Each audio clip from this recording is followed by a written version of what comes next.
Untuk belajar, mari simak video selengkapnya.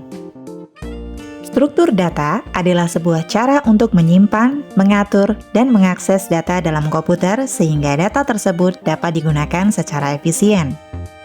Struktur data juga akan menentukan bagaimana data akan disimpan di memori komputer dan bagaimana data tersebut saling berhubungan satu sama lain. Data pada struktur ini dapat berupa huruf, angka, simbol yang diletakkan pada kolom-kolom yang disebut dengan node atau indeks. Struktur data yang tepat dapat membantu meningkatkan efisiensi dan performa program.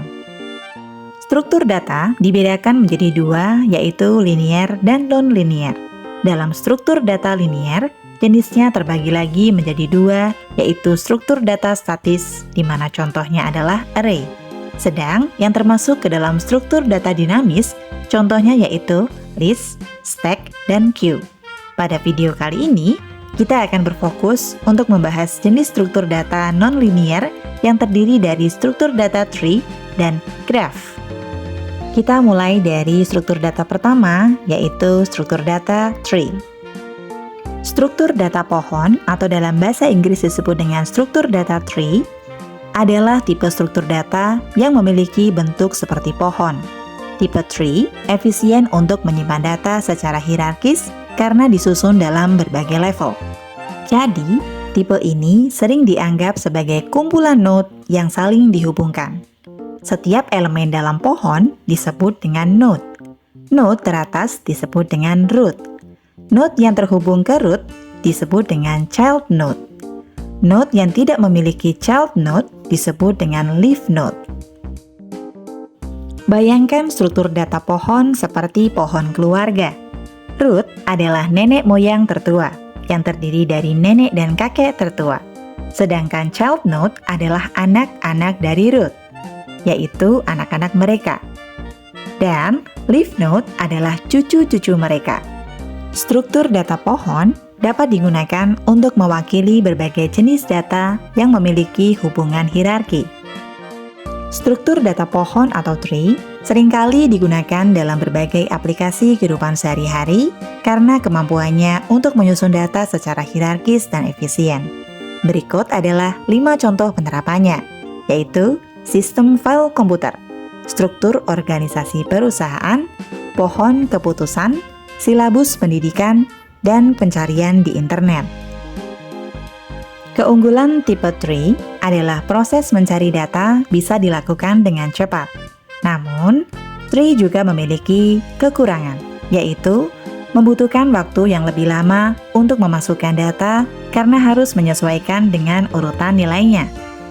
Sekarang kita akan membahas struktur data non-linear yang kedua, yaitu tipe graph.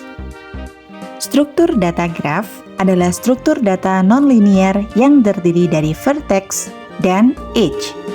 Graph terbentuk dari himpunan vertex dan himpunan edge yang menghubungkan sepasang node. Struktur data ini biasa digunakan untuk memecahkan masalah pemrograman yang paling kompleks. Bayangkan, kamu tinggal di sebuah kota dan memiliki peta jalur transportasi kota tersebut. Di peta itu, ada beberapa titik yang menunjukkan berbagai tempat penting seperti rumahmu, sekolah, taman, dan pusat perbelanjaan. Titik-titik ini disebut sebagai simpul atau node atau vertex dalam struktur data graph. Kemudian, sekarang perhatikan jalur-jalur yang menghubungkan titik-titik tersebut. Jalur-jalur ini bisa berupa jalan, rute bus, atau jalan kereta api yang menghubungkan satu tempat ke tempat lainnya. Jalur-jalur ini disebut dengan sisi atau edge dalam graph. Dalam kehidupan sehari-hari, untuk mencapai sekolah dari rumahmu, kamu mungkin harus melewati beberapa jalur dan titik lainnya. Ini mirip dengan bagaimana data di dalam graph dapat berpindah dari satu simpul ke simpul lain melalui sisi-sisi yang menghubungkannya. Berikut adalah beberapa contoh penerapan graph di kehidupan sehari-hari, yaitu pada Google Maps, jejaring sosial, dan studi molekul pada fisika. Lantas, apa perbedaan struktur data tree dan struktur data graph? Struktur data pohon adalah jenis graf khusus yang tidak mengandung siklus. Setiap pohon adalah graf, tetapi tidak semua graf adalah pohon. Analoginya seperti semua jeruk adalah buah, tetapi tidak semua buah merupakan jeruk. Untuk memperdalam pemahaman kalian dalam memahami materi struktur data ini, coba selesaikan latihan berikut ini. Mari kita jelajahi struktur data pohon dengan cara yang kreatif. Buatlah pohon keluarga kalian yang indah di atas kertas gambar. Tunjukkan hubungan antar anggota keluarga dan jelaskan bagaimana struktur data pohon membantu kalian memahami hubungan tersebut. Gunakan imajinasi kalian dan warna-warni untuk membuat pohon keluarga yang paling menarik.